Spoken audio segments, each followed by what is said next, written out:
You're listening to Live Free, Think Free on 90.1 KPFT Houston, your home for uncensored news and underground music since 2011.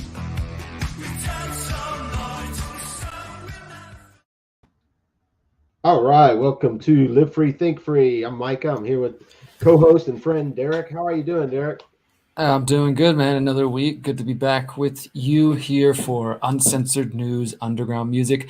As always, we broadcast on 90.1 KPFT in Houston and on the Conscious Resistance Network. You can find our archives at both theconsciousresistance.com and thehoustonfreethinkers.com. We've been doing this for over 10 years now. And what was it, last week's show, Micah, or the week before? We were reflecting a little bit on so much that has happened, how instrumental the year 2012 was.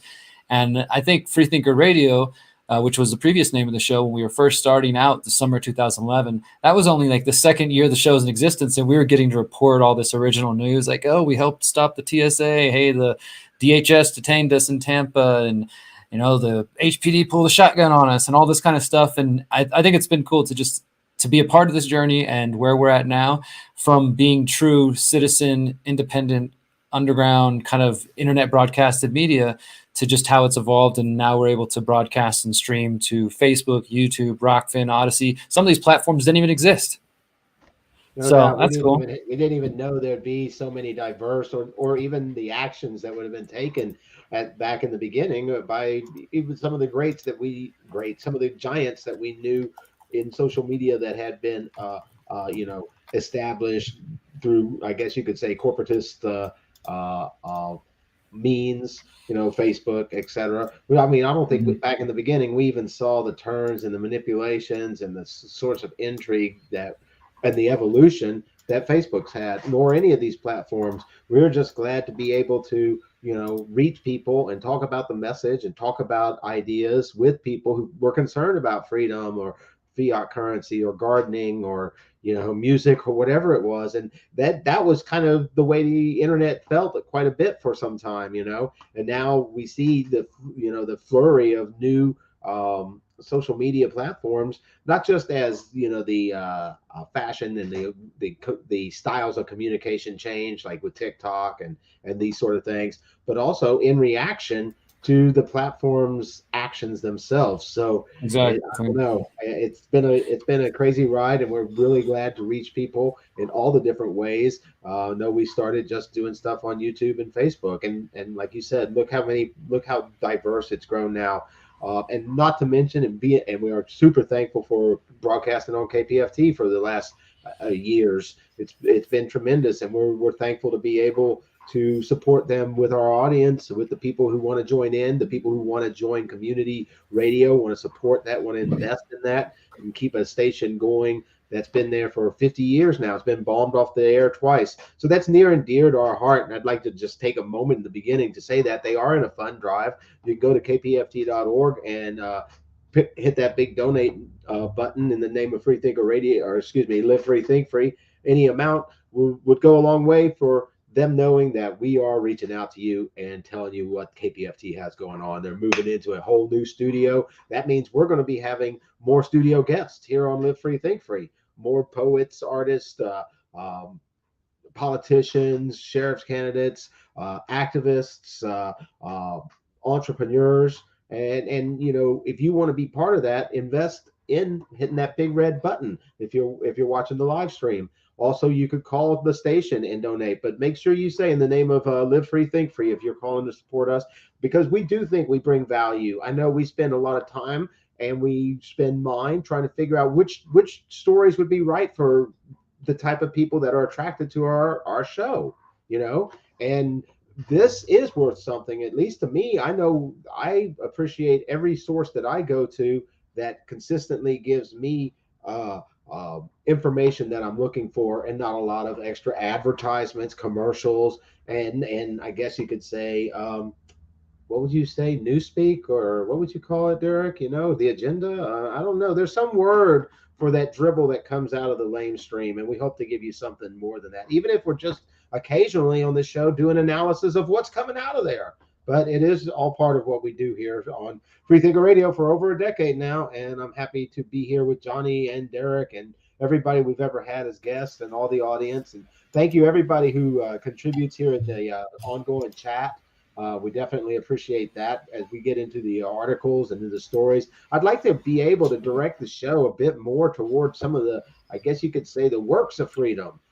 Finding out what people are doing with their freedom, where freedoms flourish, where people didn't have a particular freedom before, but when the chains were lifted, so to speak, what flourished. That way we can start making those sort of arguments. The authoritarians are constantly, and the money spenders are constantly saying, look, if you didn't give us more bonds, more this and that, look what failed. Well, how about we show what succeeds? And I'd like it if anybody knows of these stories. We've often had contributions both from musicians musically and from writers and from people who have found articles and stories and just said, here's an example of what we were talking about last week. So as Derrick said, you can follow all our articles that we cover on the HoustonFreeThinkers.com and contribute in any way you can, both to the station and to the dialogue. Thank you, everybody who's joined us. So let's get into some stuff, Derrick. I know we got a Houston story. Yeah.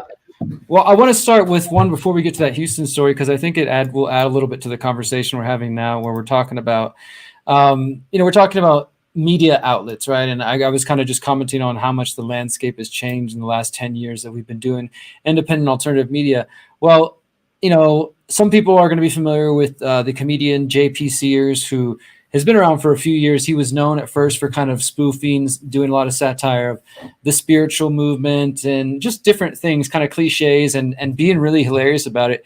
And then actually during COVID 1984 and the COVID 2020, 21 and beyond, his voice became extremely important. He's now got 2.7 million subscribers on YouTube. He's been censored just like many other people, but his work has been he's been of course labeled right wing and this and that for calling out the corruption he sees from the Biden administration and just the response to COVID and a number of different things, and doing it in a really hilarious way. And I've actually seen him do his comedy at the I can't remember which comedy club it was, but in Houston in the summer of 2020, and it was hilarious. It was hilarious. So what I think is interesting about this story, though, is just again another sign of like the shifting of not just the media outlet, but it's taking away power from a lot of these centralized institutions like, say, YouTube and Google, who are censoring people. So JP Sears, 2.7 million subscribers, followers, and I'm sure he's got a huge email list and followers elsewhere.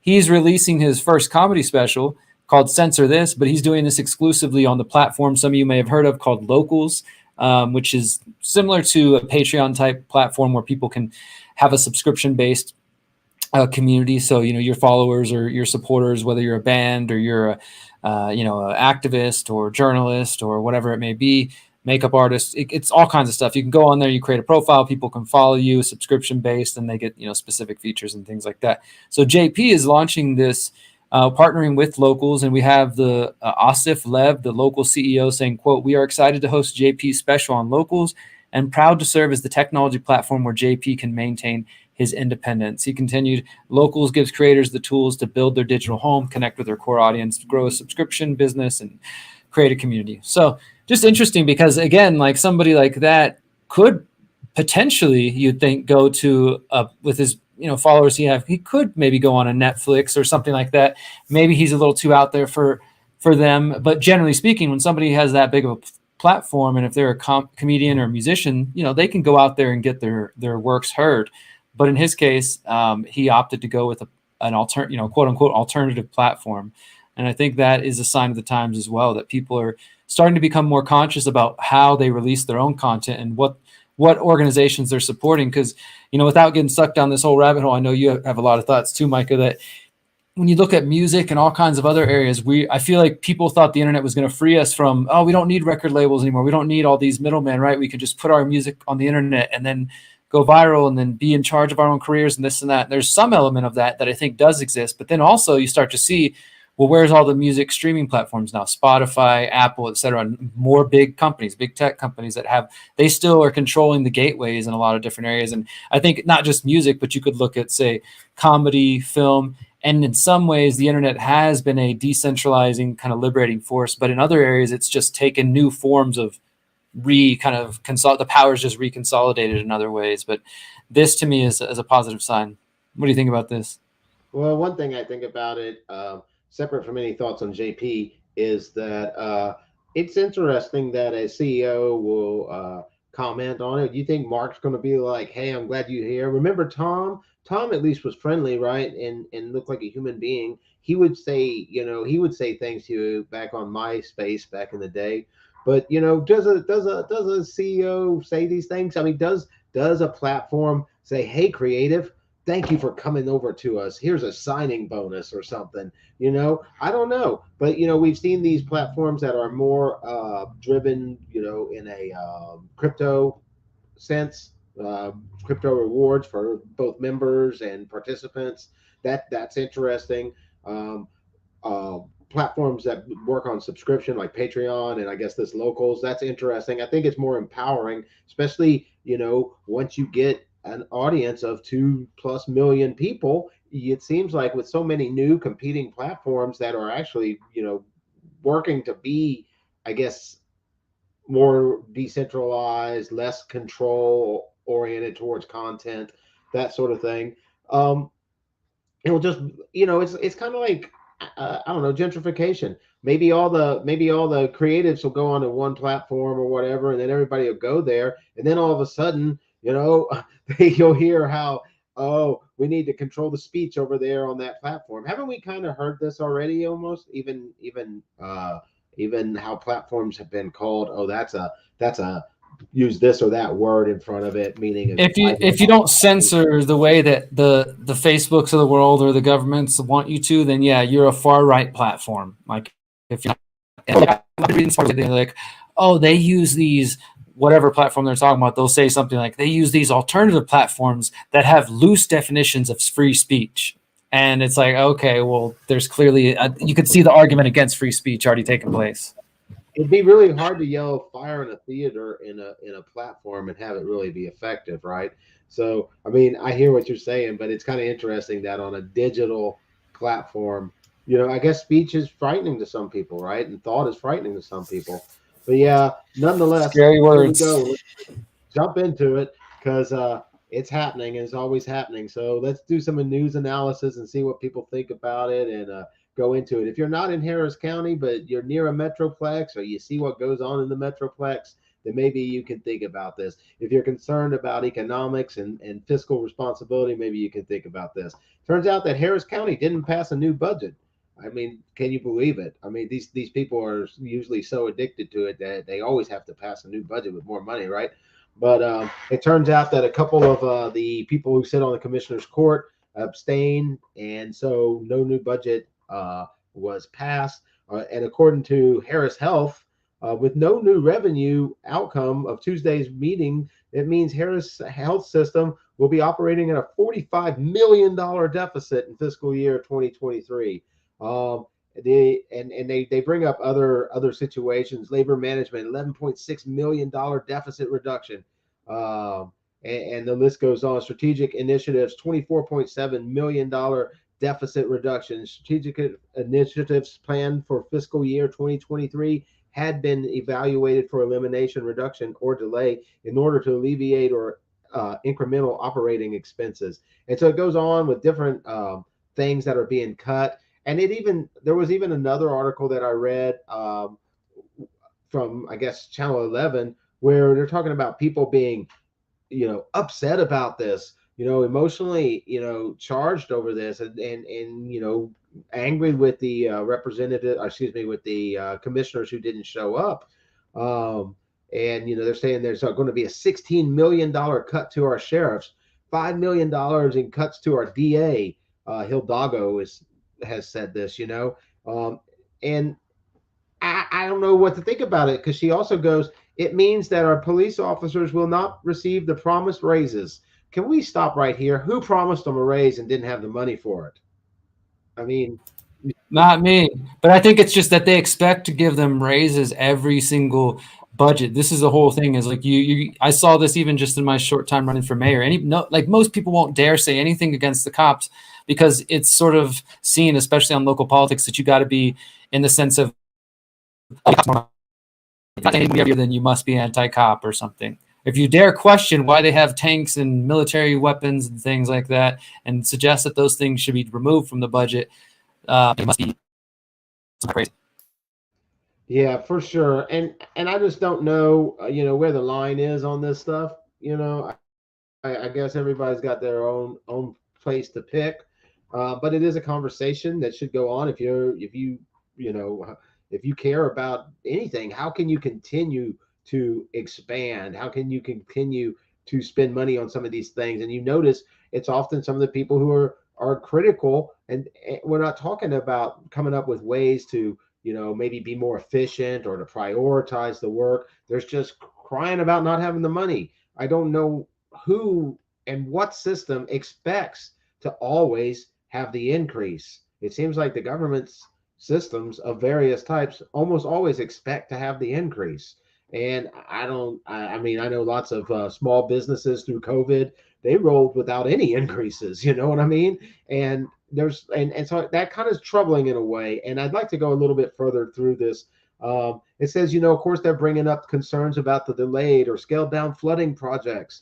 A lot of the articles they mention, quite a few complaints about the commissioners who aren't there.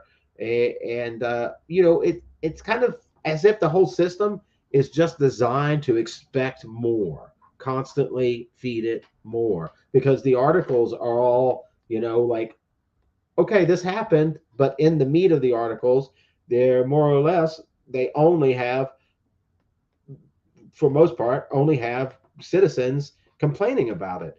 There is one part, and it says that a Republican state senator did say something. He released a statement about it, saying that the result is a record property tax savings of $250 million for the Harris County taxpayers. But other than that, there's nothing, in either of the articles discussing the benefits of not spending more money on these things, or even starting to have the discussion of what can we do about flooding that might be a little more economical, as we see the world's economic system or economic situation is dire. Why wouldn't the cities be? Why wouldn't the counties be? So I don't know. What do you think about this, Derrick? I think it's just more government spending people's money and just sitting there arguing over more money. And, maybe there's some kind of, I know that I've seen stuff in Harris County at the commissioner's court of like some of the Republican members avoiding the court for this reason. But I mean, I don't know that the things that they would prefer are going to be any better for freedom than the other side, right? It's just hard for me to get behind, like, oh yeah, that the Republicans are trying to fight for a better budget, so they did some civil disobedience and things like that. I don't know. To me, it just seems, I doubt anybody. How many people in Houston are even know what's going on? I know the news is talking about it, so some people know, but I just curious how many people are putting in the effort and energy to really know how their money is being spent in these ways. Because we've seen city council meetings and budgets, and every now and then, if there's something real nefarious in there, it gets reported on, but a lot of times it doesn't. Most people don't even have any idea that these votes are taking place. Undoubtedly. And that I think is my that's cynical thought. It's just the sheer magnitude of the numbers at this point and the perpetual increase. And if you've ever said the words defund the police, if you've ever thought maybe they waste too much money on this or that, of any of this, then maybe, I'm not doubting or even contesting the fact that any of these groups will have their own designs on the taxpayers' money.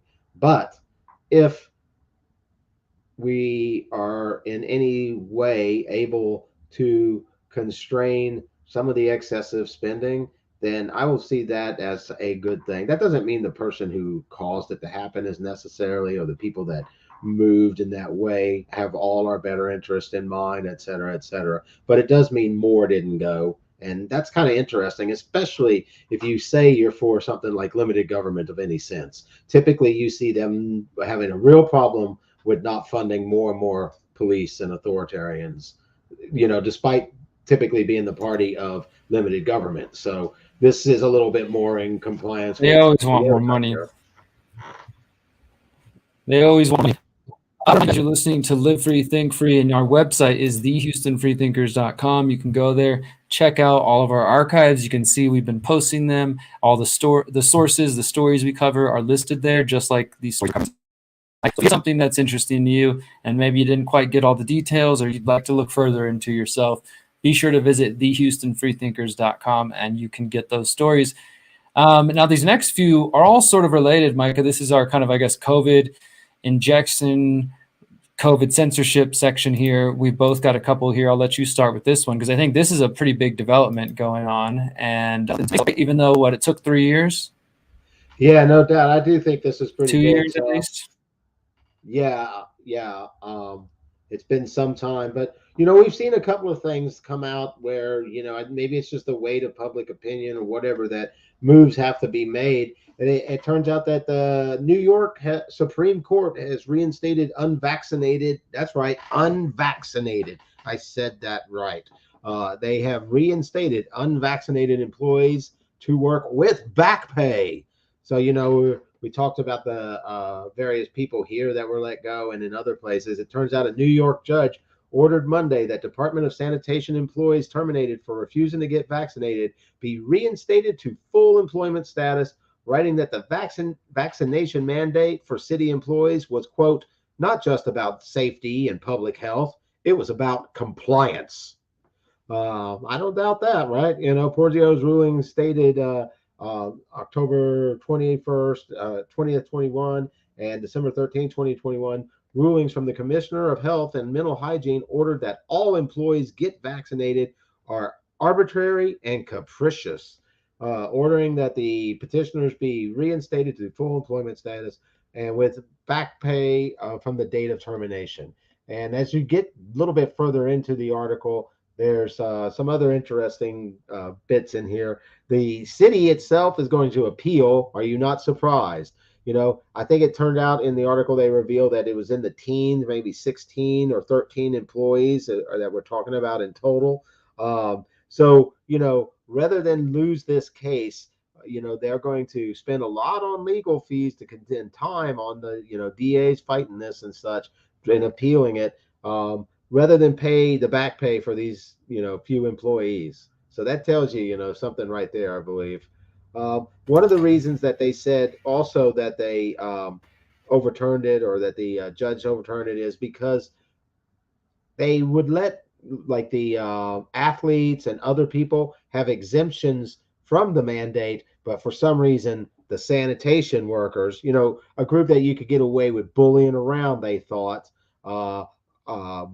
they would not let them be exempt. So even though some of these workers proved that they were already had natural immunity from prior infections, so obviously it's about trying to make the little guy comply. And it turns out a couple of dozen or less stood up and had a lawsuit, and they fought that and they had it overturned, and they're going to get their back pay and their job back. And I'm sure they could get messed with. It's kind of hard to go back to your job in those sort of terms, you know what I mean, Derrick? But I do have a lot of respect for them winning and fighting in that way. I imagine some of them have probably been working there. I think it's awesome. I think some of them have probably been working there for a couple of decades or, maybe 10 or 15 years. And who wants to lose their retirement over not taking a jab, So, yeah, I think it's well, like you said, I think that those 16 sanitation workers are heroes in my book. I mean, I personally, during COVID insanity, I was telling people like, look, don't sit around and wait for the courts, like thinking they're going to save you. You need to start taking care of yourself and don't think about that somebody else is here to help you. Well, here we are. It's October 2022. The vaccines came out early 21 and they started or mid 2021, something like that. So it's been going on. So if you were just sitting around waiting, and obviously all the city employees, how many employees do you think the city of New York has? Thousands, right? So 16 of them were able to hold up. I mean, and this is why lately I've really been thinking, and I'm sure some people don't agree, but I think most of our audience would agree. But really, I made a post a couple of weeks ago just saying sort of shout out to all those who made it through the pressure, the mockery, the bribing, you can get lap dances, you can get free burgers, or you're killing grandma, or how dare you do this. They gave you free weed in California somewhere, I think. Yeah, Remember? I mean, you see what I'm saying? Like, there was a lottery for $1 million. They were giving away weed, lap dances, food. Like, so not only trying to bribe people, but then mocking people, then trying to guilt people. So if the people who chose, and whether you like it or not, stood their ground and they used their freedom of choice and their bodily autonomy to say, hey, I don't trust this thing that hasn't been tested and is brand new. I think I'm going to wait. Like, if you made it through the last 2.5 years, like, congrats to you, because it's definitely not been easy for people. I've talked to people. I'm sure people as well, Micah. People listening, I'm sure are aware. People whose families and friends and relationships have been torn apart, and just family who like won't speak to them anymore because of their choices about the shots and things like that, right? So, if you made it through all the pressure, the mockery, the attempted bribes, congrats for you. I I didn't think that's. make it, Derek. I'm affected now. Seriously, it's been Well, let's move on to this. This one ties in, I think, because this is what I think it's important to show people. Like, okay, so one story, the judge is recognizing that it's not right to force people to do something that also, and I believe in the court documents, if I'm correct, I saw another article that pointed this out. The judge even specifically said that since the mandate has taken place, we now know that it doesn't stop transmission, and that was there was a big thing last week. I don't know if I mentioned this last week, but it was been trending on Twitter and elsewhere, hashtag Pfizergate, because this European official asked one of Pfizer's head officials that was speaking at the European Parliament, asked them specifically, did you guys test for stopping transmission of whatever COVID-19 is? And the woman, I can't remember her name right now, said, no, we didn't test for stopping transmission. We had to move at the speed of science, she said.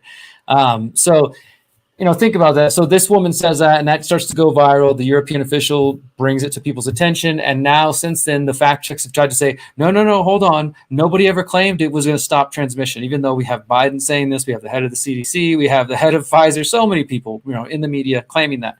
And now we know that's not true. And it's implied, of course, this is why you should get it, because it's going to stop grandma from dying. It's going to, you can go out again, go back to normal, right? They had rappers singing songs. They had celebrities getting the shot. I mean, it's just the biggest propaganda campaign we've seen in recent memory. So with that going on, then now people getting off the hook, getting back pay, getting their jobs back if they want them. Just this last week, the CDC body that you've never heard of just voted unanimously 15-0 to add COVID vaccines for children as young as 6 months old to the new child and adolescent immunization schedules, which start being rolled out in February 2023. Now, what this means is, I want to be clear, because the fact checkers have been all over this, claiming that this story is false. This doesn't mean that now your kids are going to have to start taking the COVID shots as a requirement for school starting in February 2023. That's not what that means. This means now that the schools, the states themselves can start deciding if they want to follow the CDC's recommendation. Now, of course, the caveat is that in most states, they do automatic, like some states make it where if whatever the CDC's recommendations are, that's what the school requires. Whereas other states, they'll vote specifically on if they want to adopt new measures that have been recommended, right? So if there's states that follow the policy of whatever CDC says, we go for it, then yes, this means once this new immunization schedule goes in, probably, let's say the fall 2023 coming back into school year, those kids in those areas might have to take these untested shots. The bivalent boosters, Micah, we've been talking about, that have not been tested on anything more than 8 mice. So this was just this past week. The CDC's Independent Vaccine Advisory Committee 15-0 recommending adding COVID vaccines for children as young as 6 months old to this child and adolescent immunization schedule. The committee accepted the recommendations, including the Moderna or Pfizer BioNTech COVID shots for children as young as 6, and the Novavax COVID shot for children as young as 12. And these are all, of course, still emergency use authorization products. Now, this is an interesting point. A lot of people don't know about this. All COVID shots being administered in the U.S. to people under 18 are EUA, emergency use authorized products, right? The U.S. Food and Drug Administration, the FDA, did grant full approval to Pfizer's Comirnaty. This is a specific COVID shot, the Comirnaty shot, for children 12 and older. However, the Comirnaty vaccine is not even available in the U.S., which means that all children who get the Pfizer shot are getting a emergency use authorization product, not anything that has actually been, quote unquote, fully approved. And so, yeah, this is just one more step. And I did see organizations like Robert Kennedy's Children's Health Defense and Del Bigtree's Informed Consent Action Network saying that their attorneys are going to be ready to file lawsuits in these places where the states adopt that.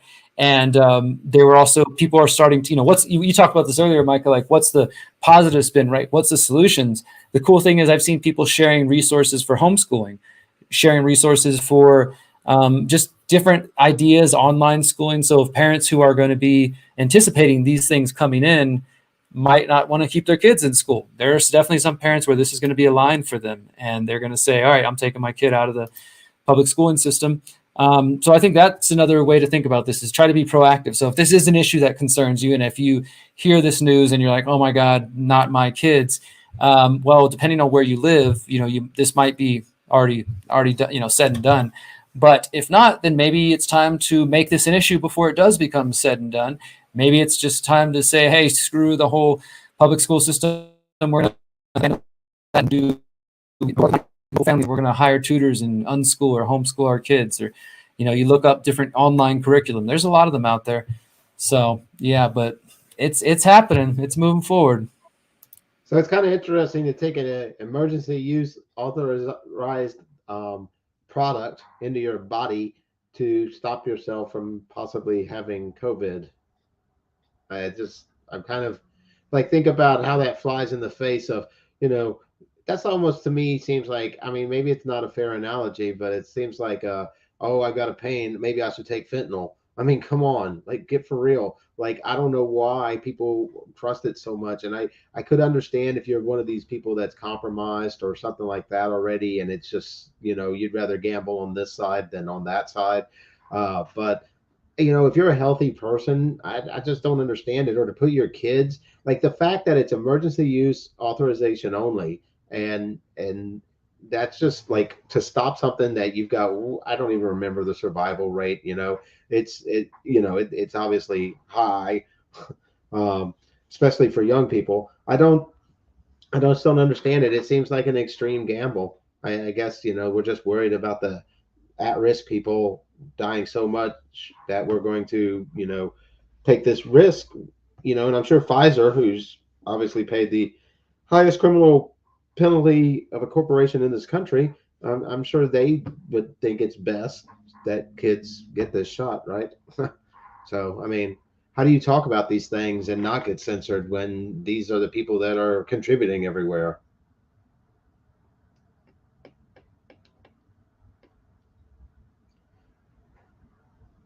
It's a bit. Sorry. I think that's a good point, Micah, is that we don't always, I think people don't always really notice or understand how much big pharma does give to the media. There is a lot of definitely there's a lot of influence in that regard. And I want to point this out. We're talking about how this shots are moving forward on the kids. They're not a high risk at all. When I was in Houston, I did ask last summer when they first started giving these shots to kids in Houston. I asked the health department, the Houston health director, Dr. David Pearce, why are these shots being given to kids even though they're extremely low risk? And they really couldn't give any solid answer other than like, well, that's a risk I don't want to take. But it's like, well, this is a really tiny risk and there's no need to give them this shot. And the shot also has risk. And, I think some people just aren't going to listen. But here's another announcement to add to this, because, you might feel like COVID and this stuff is over, but the propaganda campaign's not done. Just today, the U.S. government Department of Health and Human Services, they announced the hashtag #VaxUpAmerica family vaccine tour. And they had a press conference today, the U.S. Department of Health and Human Services kicking it off this afternoon. And this is part of Vaccination Weeks of Action to encourage Americans to get vaccinated as we head into the season of cold weather and holiday gatherings. So it's the White House announcing that they're going to be having a tour, quote unquote, Vax Up America tour, traveling around the United States, visiting. It specifically said it's going to target old folks' homes. So if you got friends and family in retirement homes communities, the U.S. government is going to be going to different major cities and retirement homes and old folks' homes and setting up free vaccine clinics and things of that sort. I wasn't able to find video of the press conference or anything, but I'm sure we'll be hearing more about it.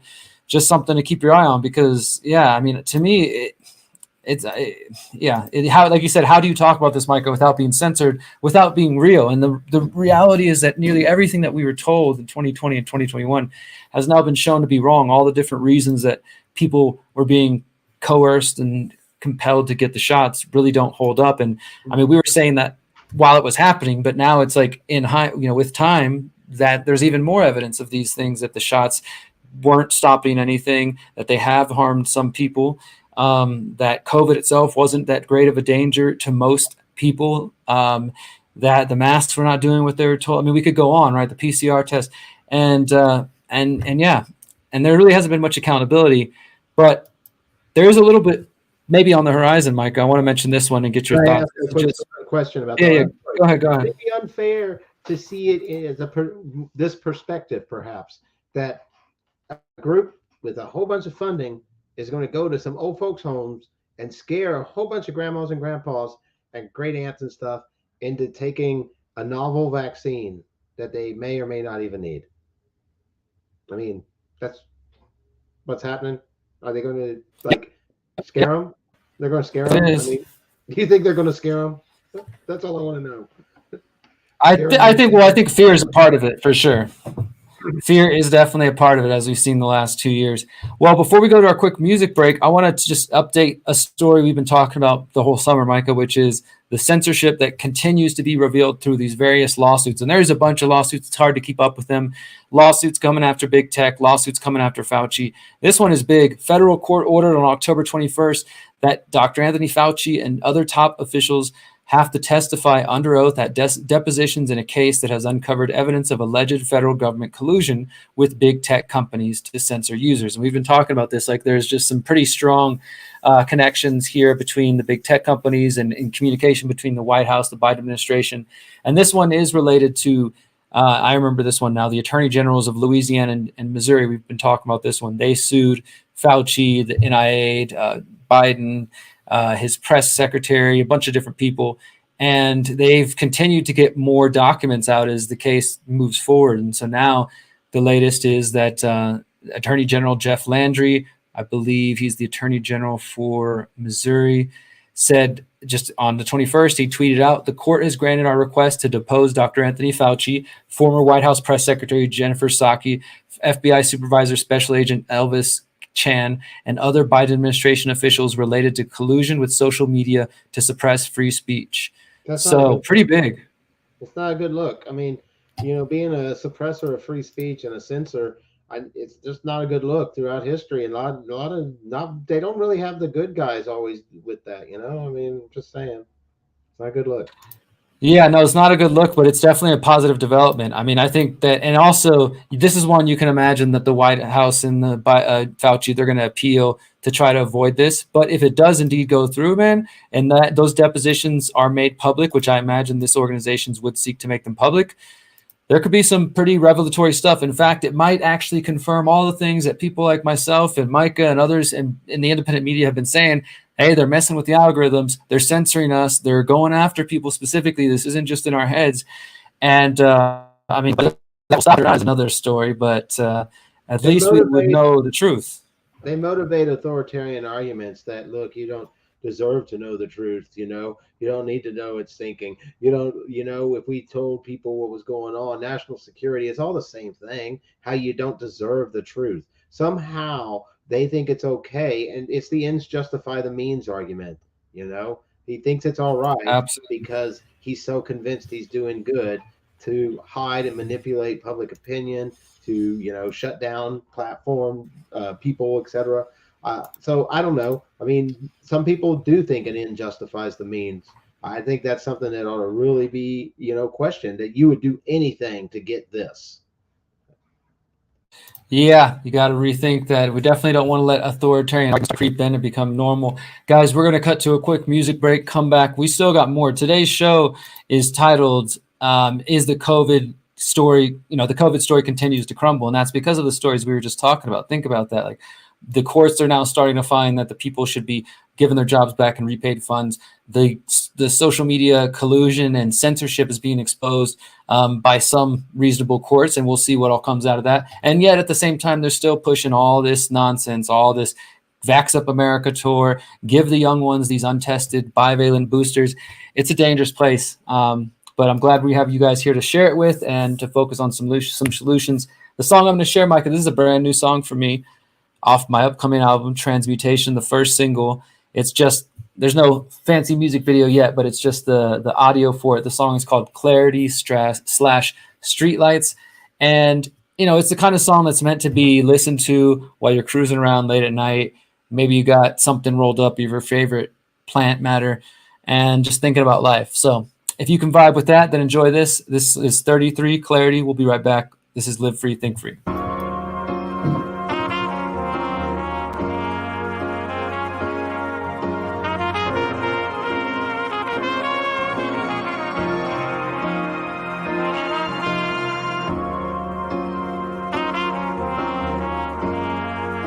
It feels like I'm finally getting some clarity.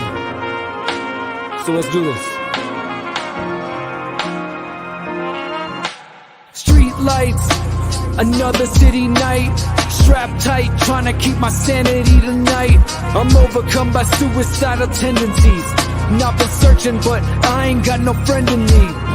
The devil and God rage inside my mind. It feels so familiar, like I've said these lines.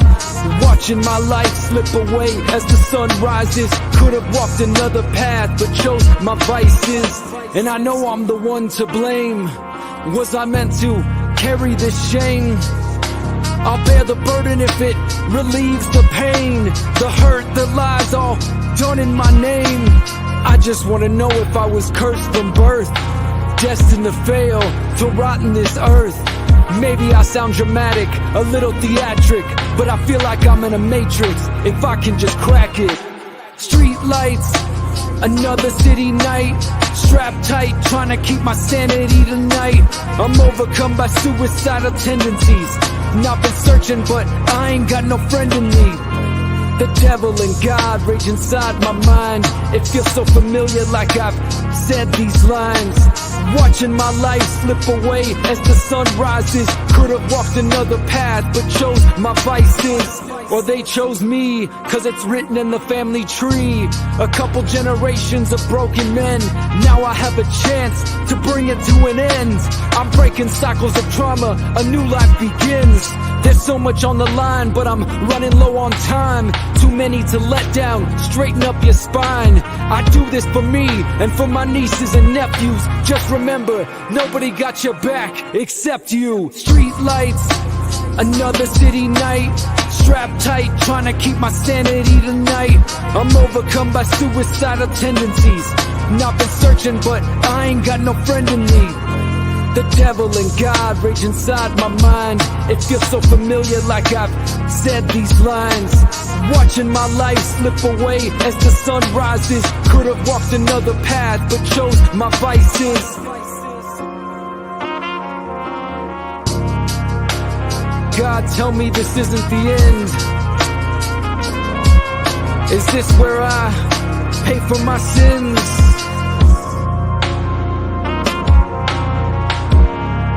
Street lights, trying to keep my sanity tonight.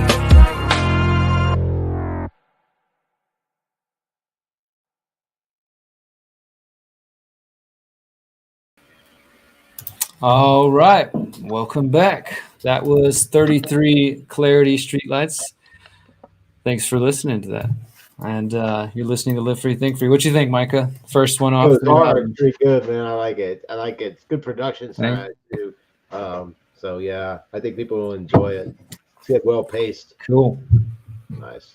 Thank you, man. Appreciate it. Yeah, that's all out on for anybody who listens to music through Spotify, YouTube Music, all those fun different places. And then I was just talking about earlier, the companies centralizing streaming. You can find me there through searching. 33 is here. Yeah, if you search that, you'll find me. And that's the thing. We talk about these platforms, and I do think all the alternative platforms are important. But I think in the end, people will want to reach people with their art and their music and everything, and that's why these bigs are able to function in the way they do. So I don't blame. I want to be the first artist though to go viral, like only putting their music on Odyssey or something like that. Or like that is just like it's resonating with people, but it's like, oh, but you can only find it on Rockfin or something like that, and people are I forced to go there. You know what I mean? I do think some acts have done that, and I think you pointed out with JP. I do think some acts have done that, and I think like that's the thing about building an audience. You can do something like that and make a statement. So yeah, no Yeah, doubt. absolutely. All right, well, let's continue on. We got a few more stories. I mean, there's definitely a lot going on. Micah, which direction? You want to hit this Biden debt? You want to get into some of that? I mean, I got digital identity stuff. I got a couple quick health updates. Maybe I'll just hit those real quick because these are Health some after interesting stories. COVID sounds good. Yeah, health. Now let's get healthier. Well, let's start first with the positive one. This is coming from Children's Health Defense, actually via U.S. Right to Know. Says the world's largest nutritionist groups accept money from food, pharma, and big ag in exchange for favors. The Academy of Nutrition and Dietetics accepted millions of dollars from food, pharmaceutical, and agribusiness company, had policies to provide favors in return, and invested in ultra-processed food company stocks, according to a study published this Monday in Public Health. So, again, this is Academy of Nutrition and Dietetics. And as I said, they took money, have all this negative stuff to say about them. This is according to a study published October 24th in Public Health Nutrition. And the Academy of Nutrition and Dietetics, I hadn't, they call themselves the world's largest organization of nutrition and dietetics practitioners, representing 112,000 practitioners, including dietitian, nutritionists, and other food and nutrition professionals. So the study was produced by Public Health Scholars and U.S. Right to Know, which is a nonprofit investigative public health group. And they obtained tens of thousands of pages of internal documents and internal and external documents through state public records requests. There's a symbiotic relationship between the Academy and corporations, and found that the Academy acts as a, quote, pro-industry voice with policy positions that sometimes clash with its mission to improve health globally. Gary Ruskin, who is one of the study's authors, says, quote, the documents reveal a depressing chapter of corruption at this influential nutrition group. He says, if we're going to get healthier, live longer, and lower our astounding rates of obesity and diabetes, we've got to clean out corruption at health groups like the Academy. So, corruption everywhere. I don't know that that's a necessary statement, though, that to be healthy, we got to clean up their corruption. I feel like there's enough darkness. No, not maybe theirs in general. You know what I mean, though? I mean, that last statement of his, that's all. But yeah, there's anytime you've got these big collectives, don't be surprised when they're corrupt, but don't think that their corruption has to hinder your light. And I think that's one of the problems, the depressions that a lot of activists can feel, is because there's just so much corruption in different ways. No matter what you're an activist for, really, that's something that you felt was just unjust, so it bothers you, right? And you get up and do something about it. But I do think that in a lot of ways, what they're doing can only affect us so much. And as we've talked about, opting out, homeschooling, unschooling, different alternative economics, that sort of thing. So anyway, I don't know. This is kind of crazy, right? I mean, sitting here trying to manipulate the output, because anything that starts to get respect, the corrupt is going to try to influence it because it's shiny, and it knows that if it can get in, people will listen to the shiny one, and they'll think it's healthy, but really our product, who cares if it's healthy, So yeah, and to me, the reason that a story like this matters beyond just okay, here's a think tank or a nonprofit that's acting, beyond outside of its stated goals. But think about this: those sort of institutions, the Academy of Nutrition and Dietetics, this has a name that gives it some sort of lure or credentials in someone's mind. Maybe they just hear that and it sounds like, okay, it sounds reputable. They're made up of scientists and this and that and all these credentialed people, right? And then they go to them looking for health advice, and they go to them saying, well, look, hey, I'm trying to better my health. And that's where I think the real danger comes in, is because these kind of organizations, they sit there to play that role. So whenever the government needs, some organization to tell them, hey, fluoride's good for your brain, or, whatever, or ignore these studies, or or don't worry about the, effects of GMOs, or whatever the story may be, they have institutions like this in place to put out statements and studies to back up their, propaganda. I think you said something key on that, Derrick, and it was, I want to get healthy, that sort of thing. They go there, see, the problem is they're not going there to understand what health might be, where whereby the person tries to show them the math of health, but it doesn't add up because they're pushing all this other propaganda in there also. People are going, unfortunately, and more so, to things not so much to understand, but to get a script to follow, to be the way they want to be, like a pill to take, or a new shirt to put on, like my cool shirt here, and somehow just be the thing. Give me the answer. I don't want to actually have to either do the math or think about it or have a moral dilemma or work for however long it would take to actually buy whatever it is. And I think that's kind of what happens. And as you said, there's all these institutions available to give the people whatever script they need, right? And so they become the answer givers. And is it any wonder that people head towards this sort of stuff and they just run from one fancy sounding name to another, and often people do it in trust the experts, failed seekers almost.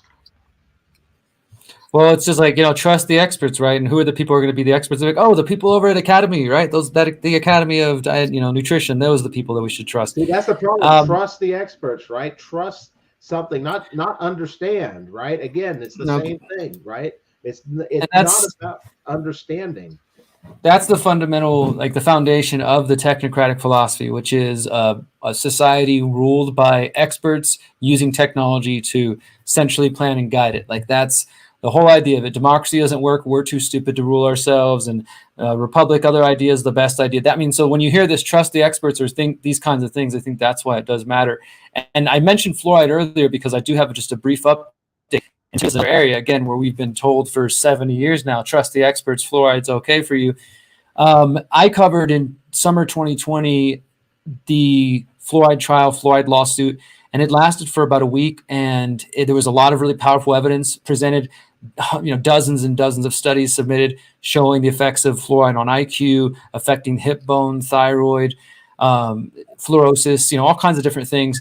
And that trial basically ended or kind of was put on a halt, which it's been on now for going on 2 years, because the judge said there were more studies that were going to be completed shortly in the coming year, and I want to wait till I make a decision. Well, it's been this back and forth and delays, and then the study that was supposed to be coming out, the National Toxicology Program, they've continued to delay it. There's some speculation as if there might be some corruption behind the scenes slowing down the study. Needless to say, today there was a hearing. It was the latest hearing in this fluoride lawsuit, fluoride trial, and the Fluoride Action Network, who are the folks over at fluoridealert.org, they tweeted out just a couple hours ago, and there's going to be an update actually posted on their blog, but they posted big news. The court has agreed with our motion and has lifted the stay on the trial. And what that means is they were seeking to basically tell the judge, hey, look, it's taken too long now for this other study to come out. Can we just, let's move forward. Let's go ahead and we want you to finish the trial. We want you to make a decision. And so they said the judge agreed with that motion, lifted the stay on the trial, and the judge reopened discovery. And we are again moving towards an eventual verdict now sooner than later. So a positive development in the slow moving court system. And you can see somebody commented on it, basically what I was just saying a moment ago, the NTP study. They say the longest peer review of any NTP report ever. How many drafts do they need? Plus, still no guarantee that the NTP will publish the final report. It's all about politics. In court, you stall. The draft list, less than 500 papers, or more than 500 papers of fluoride neurotoxicity. Why isn't that enough? So, yeah, that's kind of how some people are feeling, but the court's been dragging their feet. So anybody who has been paying attention to that or is, again, concerned about that topic, I recommend the book, The Fluoride Deception, which is, I think there's a documentary based on the book. Super well researched and shows the whole history of hydrofluorosilicic acid and aluminum phosphate mining and how they created a whole industry behind it and got it in the water in the United States. So if this lawsuit does go through, it's under the Environmental Toxicology Program, and they actually get the government to admit this harm, which has already been presented in court, and it's all on the record now, then it could be the end of water fluoridation in the United States, which would be insane to even watch happen. But who knows? Maybe that could get back some of that budget that people are worried about, to the tune of $4 million in Houston every 4 years or something. Yeah, exactly. That's what you were saying. You introduced it with trust the experts, is what people have said about it, and it's another example, right? It wasn't about teaching people to understand how to take care of their teeth. See, like it's never about like the understanding. Why are we settling like this if we're supposed to be becoming more advanced? We shouldn't settle. I mean, I know sometimes you just don't want to work on your computer, so you trust the expert.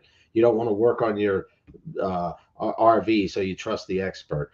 But like in life, making decisions and such, how is this possible at this level? I don't know.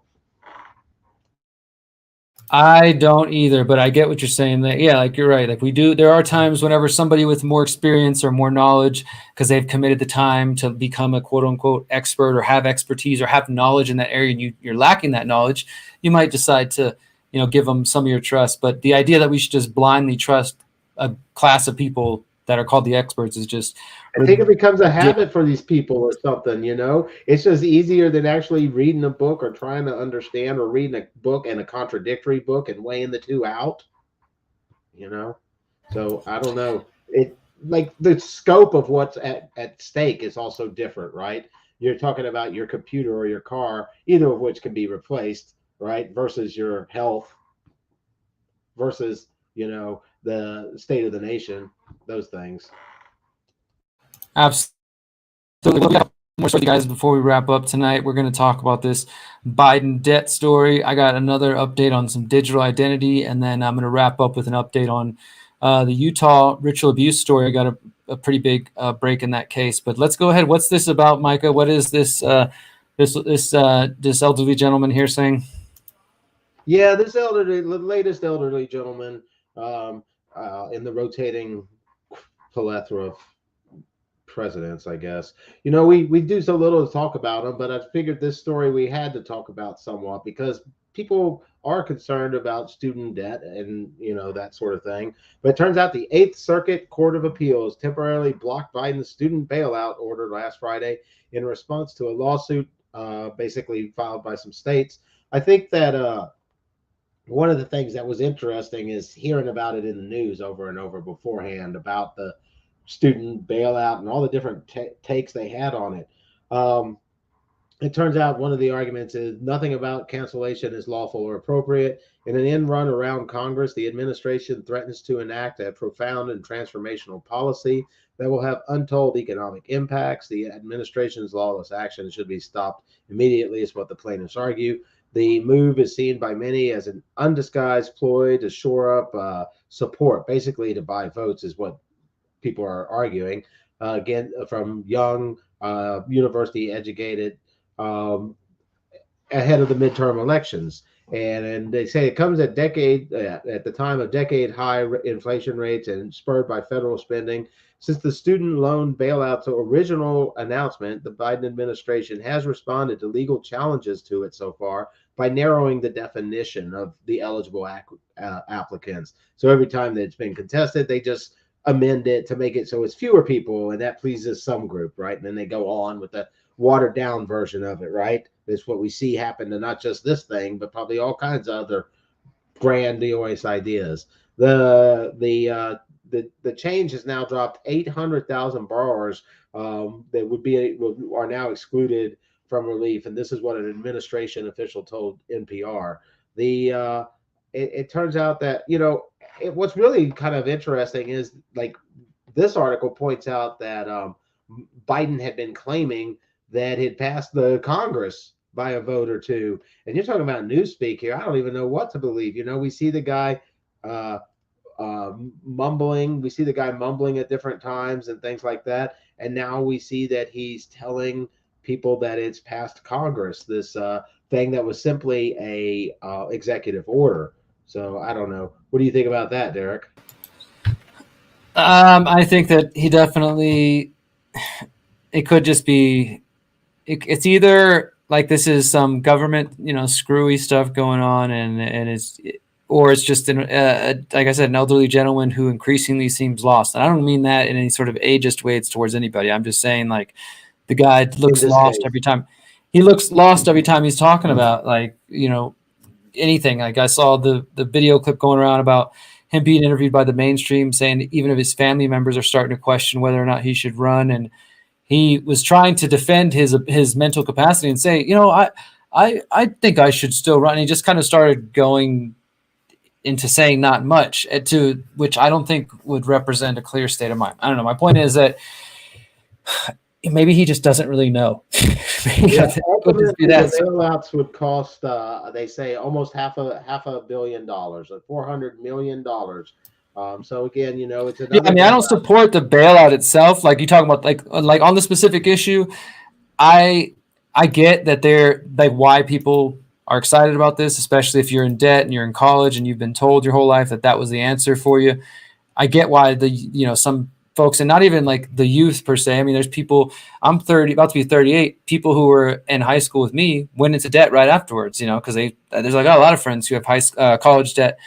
So I get why some people would like that idea, but that's also why, and this is something I've just learned throughout my activism, is that most people have a fundamental misunderstanding of the economy and think that things can just be wiped away, or we can just pump a whole bunch of money into it and give everybody free money, or just these kinds of things, and there's going to be no impact or no actual repercussions.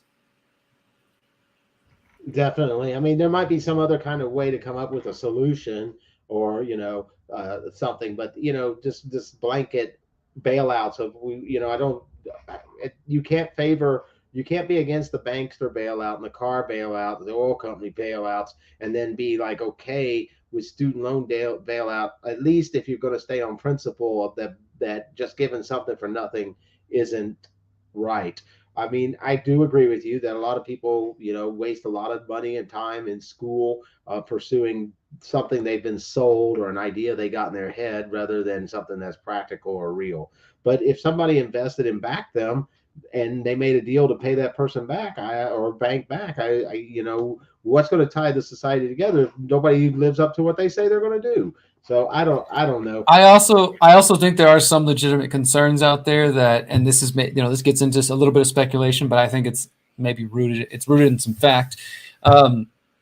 This concern or this idea that the idea of wiping out debt, like some sort of debt jubilee, will also be tied to universal basic income and, digital ID. Like there's going to be some caveats like, okay, we're going to wipe away this debt.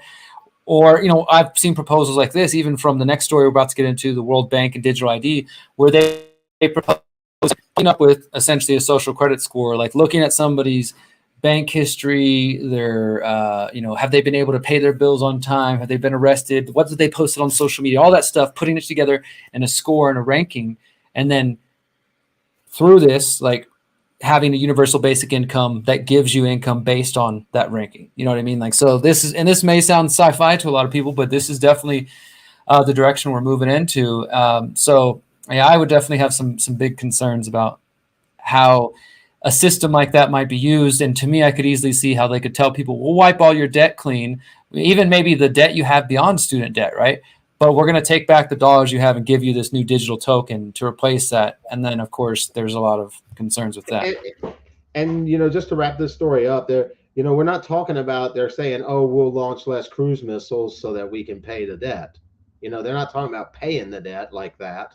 They're not talking about making a cut. They're not talking about, hey, if people can pay, 20% of their student loan and then work this number of hours in public service, the taxpayer will assume this much of their debt or something like that. I mean, at least that'd be a give and take. But there's not really much discussion of stuff like that. It's almost as if it has to, and the way media and the way it's talked about in the feed, it's just like some, manna from heaven or gifts from Santa Claus, That's the way they'd like people to believe. Guys, you're listening to Live Free, Think Free. We're down to our last couple stories. We do this every Wednesday evening, broadcast on the Conscious Resistance and on 90.1 KPFT. You can find us on Rockfin, on Odyssey, on BitChute, on Spotify, at thehoustonfreethinkers.com, on Facebook, on YouTube. I think that's about it. So, yeah, let's go on. We're going to talk some... Oh, and KPFT, of course. This one is what I mentioned, just a brief mention, but just the train is progressing forward. World Bank consultant, digital identity is not enough, suggests a need for data to, quote, provide better services. So this article is coming from Reclaim the Net, which they do a lot of good work around digital identity, privacy, technology, things like that. The World Bank and Government Technology Agency of Singapore have teamed up to produce a case study about the country's SingPass program, which is a digital ID for citizens' transaction needs in everyday life. as well as My Info, a SingPass feature that shares user data via the scheme and via different organizations. The reason Singapore and the World Bank joined forces in producing the study, National Digital Identity and Government Data Sharing in Singapore, which lauds SingPass as a success, is to see how it can be brought to other countries and how their governments may model their own digital ID schemes after it. And if you're watching on the screen, this is, let me zoom out a little bit. There's a little screenshot of what the digital identity program looks like in Singapore. Got your identity, your driver's license, barcode, personal finance documents, inbox, vehicle, and driving license. So all in one. So simple, so convenient, right? So it goes on here and just describing how basically what the title says, that the World Bank and Singapore are recommending not only more digital identity, but saying that they might need access to data. This is what they said. In presenting the research collaboration with the World Bank, Singapore Government Chief Digital Technology Officer said that while they apparently selflessly and fearlessly, he said, quote, "We don't make money and we're not afraid to share" approach to the development of digital identity services, that it requires an API gateway. We find it was overwhelmingly successful. Sorry, here, I think this is the wrong part I was trying to read. Oh, here he goes. He says, if the government can share data in a very progressive way, that should apply to the economy, revealing that Singapore now aims to collaborate with other governments. World Bank consultant Adam Cooper presented the case study by saying that while being great digital identity is not enough, quote, digital identity is great, but what we really want here is digital transformation. We want better services, and that's certainly what citizens need. And to be able to do that, you need to access the data. So he's talking about, a Smart Nation initiative and exporting this digital identity project here in Singapore. And I saw this report earlier today by Reuters in Japan, on Japan, basically saying that the Japanese government is having to try to convince their people to accept digital identity because it's not popular. I didn't know this, Micah. I was talking to someone recently, but because, you think of Tokyo and you see all this sort of like high tech, it seems like almost like a futuristic city, but apparently it actually is pretty old school in a lot of ways, that there's many places that still use fax machines and people paying cash and stuff like that. So there's some of their society that has really embraced it, but it's also still kind of a country that is, developing in that way, much like Mexico, where I'm at. But here it is, AP, Japan steps up push to get public buy-in to digital IDs, and talking about how it's just caught on. Fax machines are still commonplace. People want to use cash, and they just can't get people to adopt it. So now they're trying to push it even harder. Yeah. Yeah, but I mean, it's clear that like there's just, if people can't see it, from Japan's report, it's for digital identity. I think it's just becoming more and more clear every day. And hopefully people who recognize that, look, you can decide what you want to do. I mean, because it's going to be difficult to interact or to do anything without digital ID, right? Even I myself, who have very limited documents, I have to have a passport if I want to cross the borders and come back home, or go anywhere or fly in the skies, because they think they own all that, right? So those things I have to submit to some form of biometrics, right? So to some degree, we're all participating already. It's going to be about when they centralize it even more, like we were talking about earlier, centralize it into, like they showed the Singapore one ID that's got everything you need. Are people going to make that jump? And I think those that do will be risking whatever little bit of privacy we have left to be a part of that Borg. Don't be a part of the Borg. It'd be different if data leaks weren't just consistent nowadays, constant. We're always hearing about data leaks. I mean, you got to wonder, is all this data being leaked? Is it all this insecure and they want to put even more of it there? Yet, that's foolish and just skeptical to not want all your information just there, available to be accessed by your banksters and your whoever else, and then to be leaked to anything and anyone. But it could be leaked, it could be stolen, it could be used against you, guys. Well, I got one more story to close out, and I'm ready to get out of here. It's a hot evening here. I'm hot, sweaty, I'm tired, I'm hungry. I'm ready to get out of here. But I got one more important one to share with you guys. We'll get out of here with the song. This is a latest article I published today. It's an original investigation that I encourage you to read and please share. It's not on a fun topic. It's something about this ritual abuse situation going on in Utah. The Utah County Sheriff's Office announced an investigation into ritualized child sexual abuse in May 31st of this year. That set off this whole investigation we've been following here on the show. And in September, there was an arrest of a man named David Hamblin, former member of the Mormon Church, who was involved in some sort of sex ring and has now been charged with dozens of charges, 2 different incidents of charges in 2 different counties, and probably more to come from what we're seeing.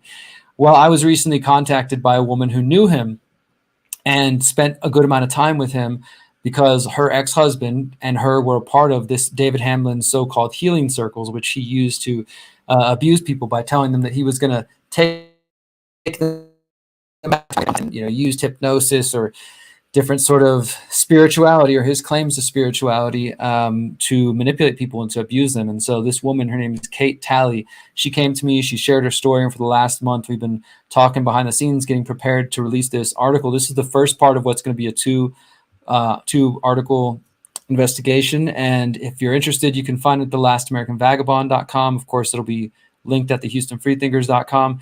And at the very end of the article, the video interview with Kate, where she is going public for the first time. She's a 51-year-old woman who suffered abuse, according to her story, as a young child, and then went to get help in the Mormon church, and then eventually found herself trying to seek help from David Hamblin before she realized that this guy was an abuser, and she has a lot to share. And so, yeah, she's come public now now that he's been arrested, to kind of share what she knows and encourage other people who have a story to tell to come forward. And so, yeah, we published this investigation. I sent out a press release to all the local media in Utah. I sent it to one of the only other journalists out there, this local news guy who's been doing some good work. We'll see if they pick it up. But either way, Kate is sharing her story. And like I said, it's not a fun topic. There's a lot of traumatizing things that she's been through: physical, emotional abuse, financial manipulation, all kinds of head games and stuff. But she lived it. So I felt like, you know what, it's important to tell her story, give her a chance to speak what she knows about this man who is currently under investigation for, abusing children, and potentially as part of a larger network that is in Utah. We'll see how deep their investigation goes on. It's a really big story. It's really crazy. I encourage you guys to check it out. Whack.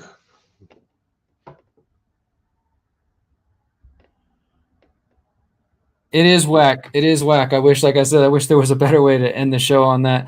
But I'm thankful as a journalist, because I was just telling this to a friend earlier, that it feels good to have developed at least enough trust that different people out there who are dealing with these situations feel like they can reach out to me and trust me to tell me their story, and then kind of take the time to check into it, look into it, get all the facts I need to report on it, bring it forward. And also, I shared this with the Utah County Sheriff's Office earlier today, because I've, throughout this investigation, been kind of communicating a little bit back and forth with their public information officer as they put out new information, and just let them know, hey, I just released this story about this woman. Here's what she has to say. I don't know if it'll help you guys in any way, but if it does, please look into it, and check it out.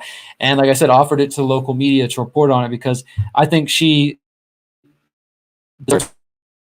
David Hamblin, he's accused of these things, but he's assumed innocent until proven guilty.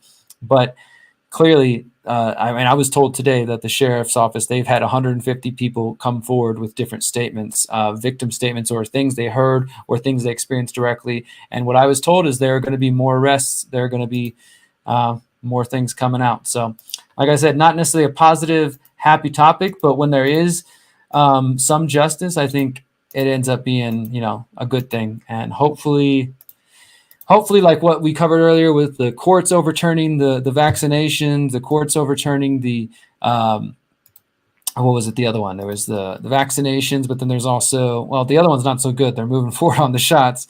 But a story like this about, the fluoride update, that might be a positive development.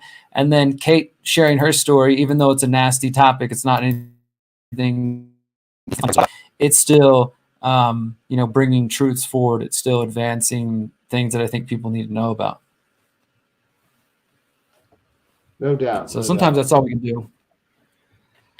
That's all we can do sometimes in this crazy, messed up world. But what else you got, Micah? You good? You ready to get out of here? Play some music for everybody. Get out here. Thank everybody for joining us. Thank everybody for joining us and all the comments.